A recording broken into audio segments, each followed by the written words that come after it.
Okay, so it's been a few weeks since I did my last video blog, and we recently learned of another one of our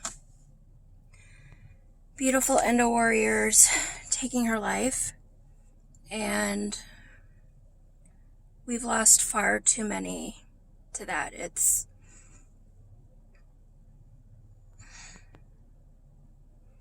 really devastating, and it's not at all lost on me how or why we get pushed to that place. It's a place I've been many, many times myself, and it's not really something that I talk about, but there have been more than a few times in my own life that I have wanted to be done. And at least for my experience, I can only speak on my behalf, but more than just wanting to die, it's just needing relief, and with something that has no cure, adequate, legitimate, knowledgeable treatment is so hard to find. I mean, there's a literal handful of surgeons that are super trained in excision surgery. So more than just wanting to die, at least in my experience, I can say that it is just being done of hurting every day, not knowing when it's going to stop, and doctors just treating you despicably. Nurses, pharmacists, sometimes friends and family. It just is really hard sometimes. And for some reason, this most recent loss has really inspired me to just kind of do a video blog on medical trauma and how that can lead into suicides or suicide attempts, suicidal thoughts in our endo warriors. So I wrote some notes, and only part of it I want to say what I wrote. The rest I don't like reading, so it's just going to be off the cuff, or whatever they say. And I was going to do this like with makeup on and, wearing a particular shirt, but life hasn't worked out that way, of course. So I am legit in the hospital parking lot where my mom's having wrist surgery. So, this isn't exactly how I pictured it going, but this shirt works for it. Okay. So I really only wrote the intro to this. We recently lost another endo warrior. She was only in her early 30s, which is too young. With each woman we lose, I feel enraged. When they have taken their own life, it sends me through almost every possible emotion. Anger, sadness, fear, frustration, determination, inspiration. And it inspires me to try and raise awareness and share my own personal experience more. I can only hope that sharing my story in these videos, my written blogs, which I haven't done in far too long, Facebook, Insta posts all the time, and eventually my book that will be out soon. I hope I can help lift the veil of shame, ignorance, and silence that can blind others to the intense daily suffering endured by myself and my 200 million endo warrior sisters, family, fighters. So in honor of every single endo warrior we have lost,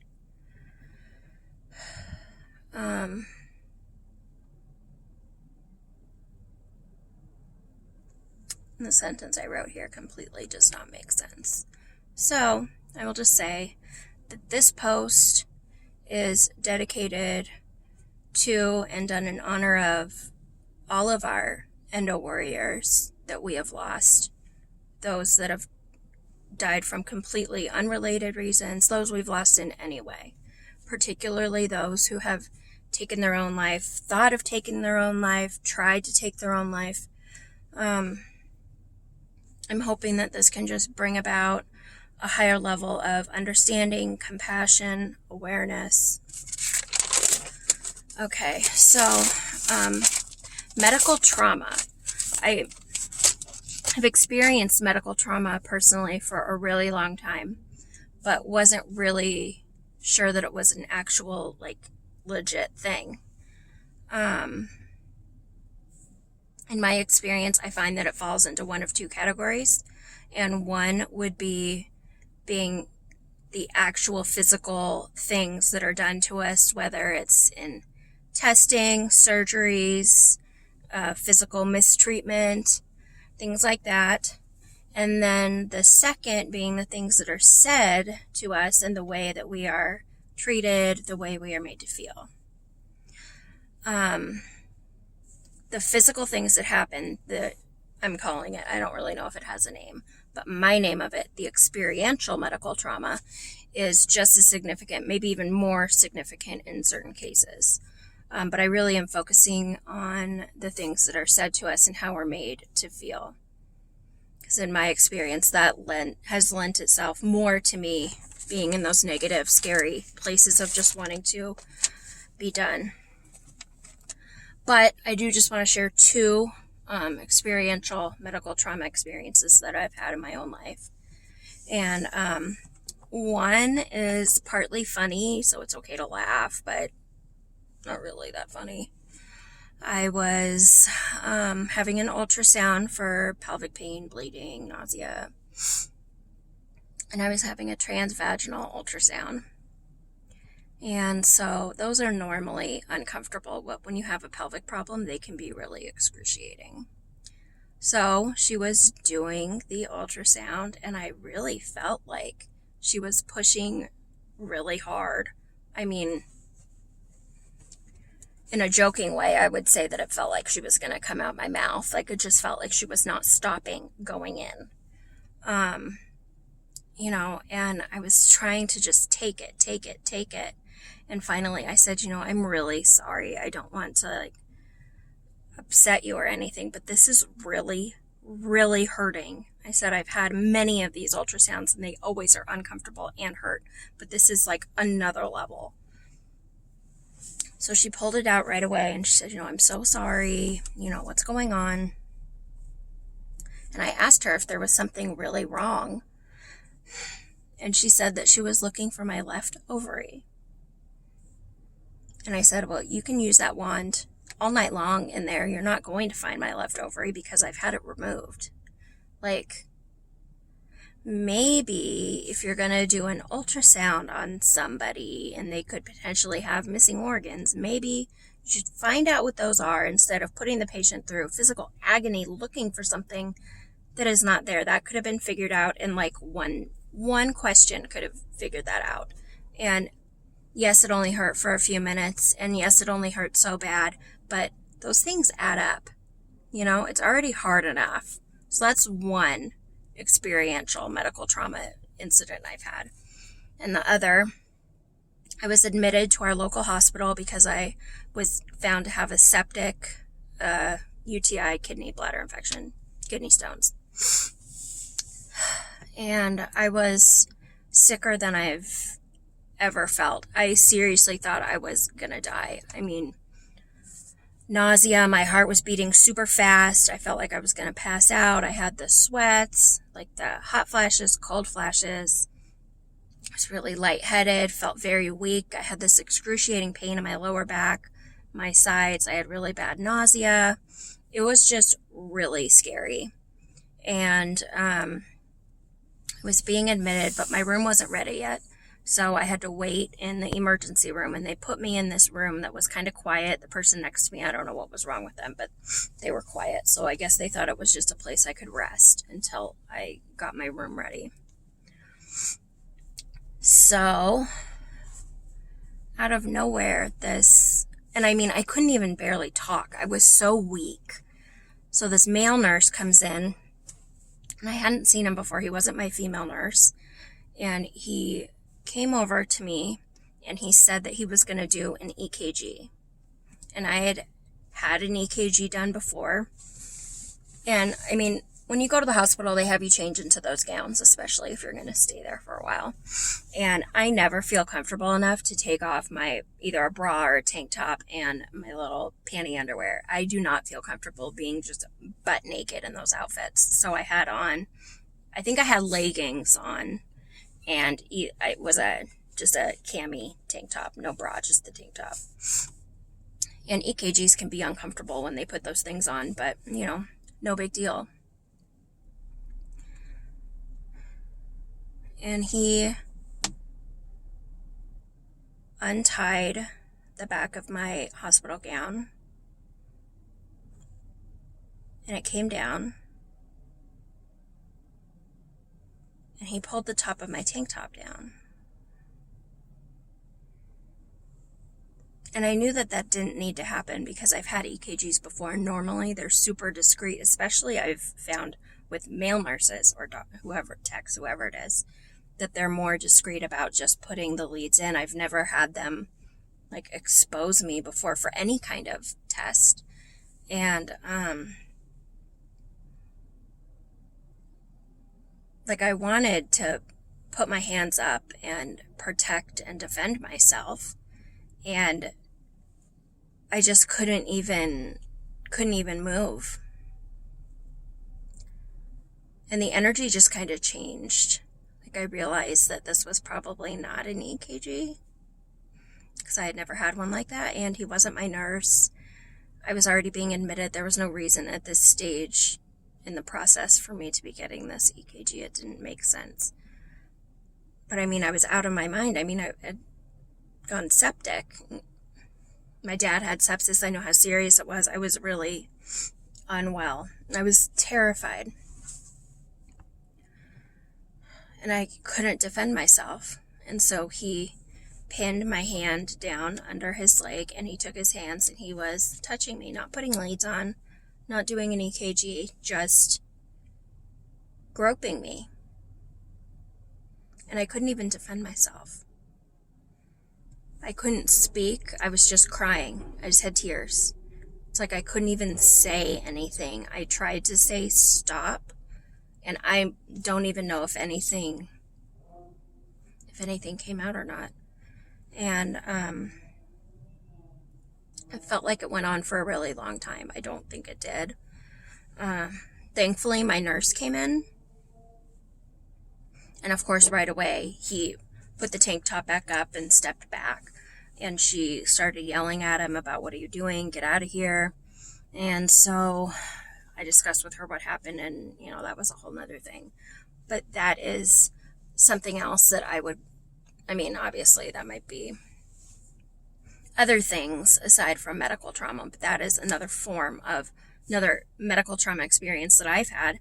So now every time I have to go to the hospital now, I am absolutely terrified. And now, of course, with COVID, you have to go in by yourself. You can't have anybody go in with you. So there's all these different kinds of medical trauma, all kinds. Those are just two of my experiential medical trauma incidents in my own history. And the other form of medical trauma that I go into greater detail in my book is about the stupid things that doctors, nurses, pharmacists say to you. And over the many, many, many years of ER trips, doctor appointments, pharmacy runs, hospital admissions, surgeries, doctor's offices, everything. I have had a lot of stupid shit said to me over the years. It's really actually kind of pathetic. So I jotted down just, okay, hold on one second. Okay. So one of my crazy doctor things was before I even had an endometriosis diagnosis. I went to a GI doctor and he ordered a colonoscopy. That was fun. And his office informed me that if the results were nothing, they would call and give him over the phone. But if there was something we needed to discuss, they would call and I'd have to go into the office to discuss it. So I got the dreaded call that I had to go into the office. And I was terrified that something really bad was wrong with me because of how badly I was feeling.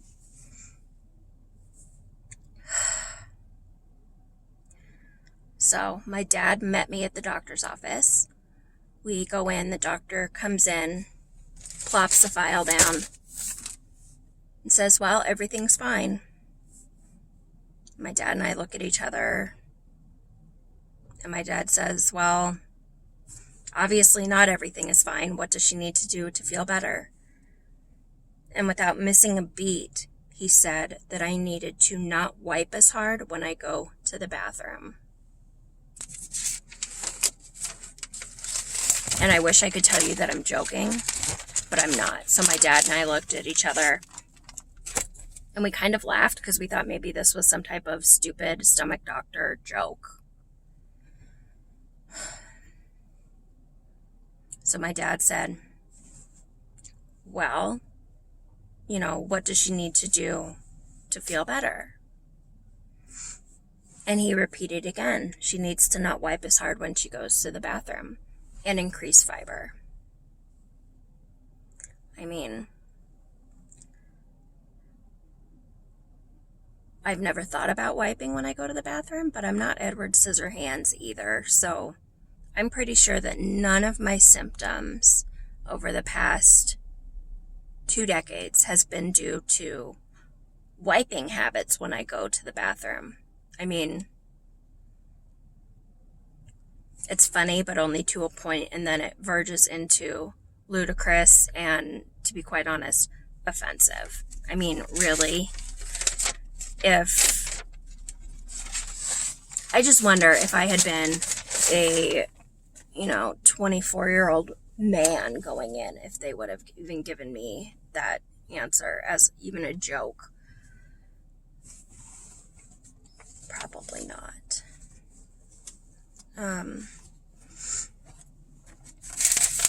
Okay, so I just wrote down what these are.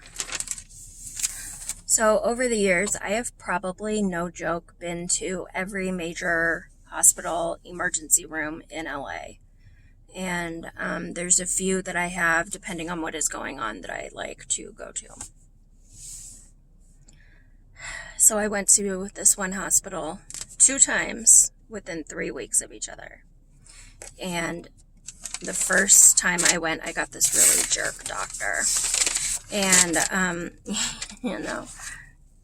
the second time I went, I saw him coming towards my bed, and I thought, oh God, I really don't want to see that doctor.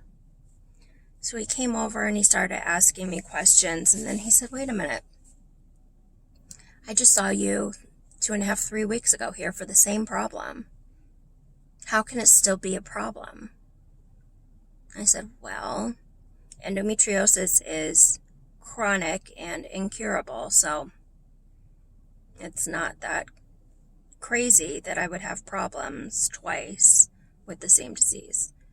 And my self-imposed rule for going to the emergency room just for pain is that I will not go unless it has gotten to the point where I cannot keep my pain medications down. Because if I can't keep my pain meds down, A, I can't waste pain meds, and B, if I can't keep meds down, I can't treat myself at home. Now, aside from like infection or other things, that's how I know I will go for pain. So he leaned down and put his glasses down, super condescending, and said, if you keep coming to the hospital like this, doctors are going to start to talk. And I said, well, what are doctors going to say? And he said that doctors are going to start saying that I am seeking pain medication.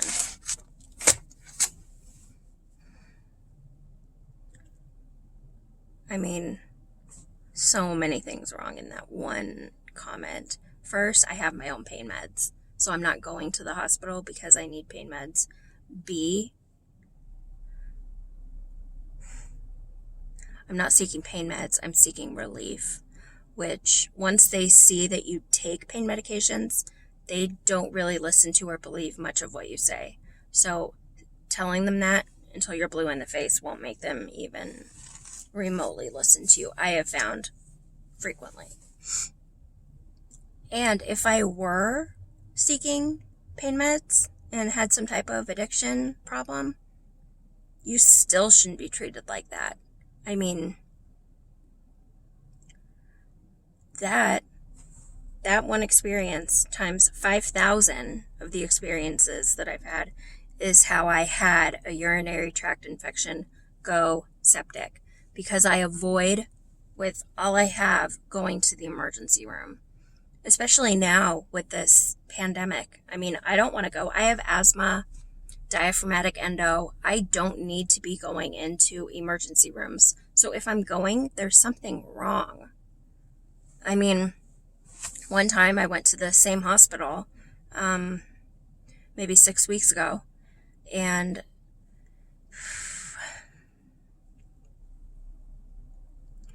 the doctor came over. I explained everything that was going on. And he said, you do realize that this is a pandemic and you're taking up a bed in the emergency room. Somebody could die because you're in this bed wasting medical resources on something you think is an emergency. And I thought, wow. Like, I'm just trying to get help. Like, believe it or not, if I could be doing anything else with my time, I would be doing it. I don't go to the hospital because I'm bored or I want to have fun or I need to entertain myself. I'm going there because something is wrong with my body. I may not know exactly what it is, but I've lived in it longer than anybody else. And it is so frustrating and exhausting and taxing on a whole other level when these medical professionals judge, mock, ridicule, condescend, overlook what I'm going through. I mean,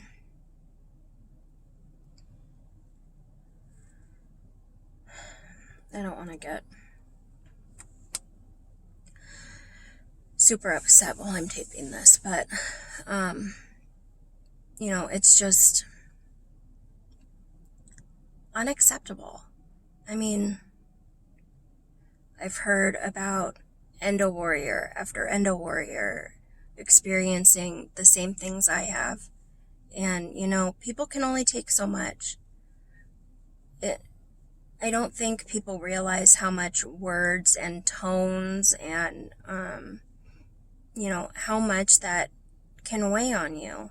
And you can say, oh, ignore what they're saying, don't take it to heart, but that's really hard. Like, I don't know that anybody can actually do that. I mean, honestly. I've had pharmacists judge me for my meds. One recently took my prescription. It was not my normal pharmacy. Looked at it, looked at me, and said, you're what, 36, 37? And I said, I'm 37. And she said, well, when I was 37, I didn't need these kinds of meds. And I thought, wow, like, well, good for you. I'm glad you weren't in this kind of condition when you were 37. Like, I'm not here to have any kind of discussion. I just want to get my prescription filled that is written by my legitimate doctor to deal with my legitimate problem. Like, I'm not asking for judgment or any kind of condescending conversation here. Like, I'm just trying to get through my life. I'm just trying to get through to another day. And people can never understand what endometriosis is like if you don't have it. And if you don't have it, I'm really glad you don't have it. But it is so exhausting to have a disease that fights your body 24/7. And then, I'm on not a bunch of pain meds, I'm on a bunch of meds. That with the pain, lack of sleep, hormones, with everything, it just emotionally is so exhausting. So exhausting. And if you can just have somebody in your life say, hey, how are you feeling? Just somebody to be there. How did your doctor's appointment go? I have friends that go with me to the doctor's appointment and to the ER when it's not COVID time. And it really helps. And even though I shouldn't need the validation, it makes me feel like my experience is more valid if I'm in the doctor's appointment or the emergency room with someone versus than when I'm with myself. And that shouldn't even be a thing, but it is. And I didn't just get there because of my imagination. I got there because of, 15 plus years of being yelled at, mocked, judged, overlooked, neglected, abused, accused. And, I've been in the hospital for depression before. Not something I'm proud of or something that I talk about openly like this ever. But, it's very easy with something like this, dealing with it all the time. It's very easy to go down that road of negative. And I'm not in that place now, thank goodness. But I can't say that I can't fall back into that place. So, to my endo family out there, I'm with you. Reach out if you need to talk about something, or if you need to cry or vent, or if you need to laugh or have a distraction conversation, anything, please reach out. Like, I would much rather be, getting some type of message notification versus the notification of losing another one of our endo family to this disease or to anything, but especially to their own self. Try to talk to your friends about it. A lot of my friends don't have endometriosis and they don't have other chronic things, so they don't necessarily understand, but I have some great friends who don't judge me and who are there for me, to help me with logistics of going to the pharmacy and pick up my prescription, or going with me to my doctor's appointments, or taking me to the emergency room, or staying with me, or visiting me if I get admitted. So give your friends and family an opportunity to help you. I hope they, I know I would get some type of good feeling about being able to be there and step up and help my friend. So try to open up to your friends and talk to them about it. It's the only way that they can even begin to understand what you're going through. And, I just remember all the times I've been in the hospital. I've been in the hospital for depression and wanting to kill myself. And my life isn't easy now by any means. Physically, it is awful all the time. All the time. I don't sleep. I cry at least a certain amount of time every single day. I struggle every day physically in my body. But I have 3 of the goofiest dogs in the world who love me more than anything except for cheese balls, maybe. They do love me more when I'm holding the cheese balls. I have 2 cats. And, my mom, we go up to the mountains. I try to go on hikes with my best friend every Sunday. I'm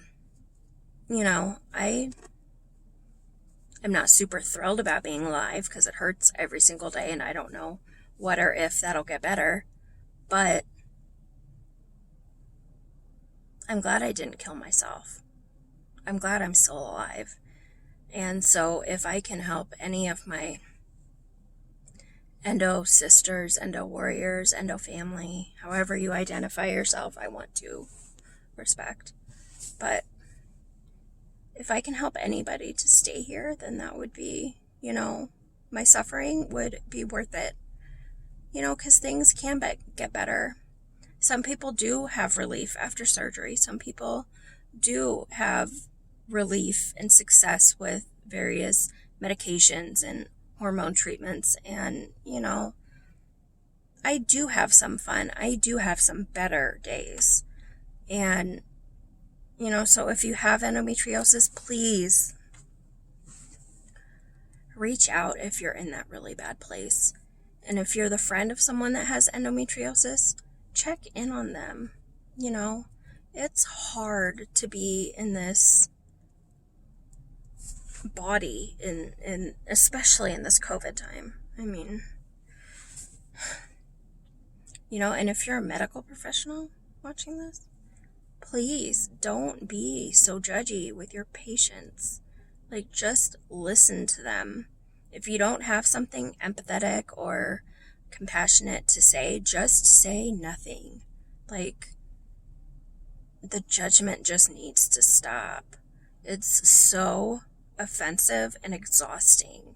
Like, people aren't going to the emergency room for the most part to get meds they don't need. I'm sorry, they're not. You know, I could go on this forever. I don't want to. My point was just to share some of the experiences that have stuck out, my own experience, and I hope that it can help to bring some awareness to how serious this disease is and how much it can impact our emotions, our mental health, everything. And, you know, definitely sending mad respect to all of our endo warriors that we've lost, and extra love to the ones that we've lost to taking their own life and their families and everything. And, you know, thank you for watching. I didn't mean to get all emo here, but this is what it is, you know? So, read this, be the love, right? So, thank you so much again for watching, and I'll probably be doing another video sometime soon. Thank you.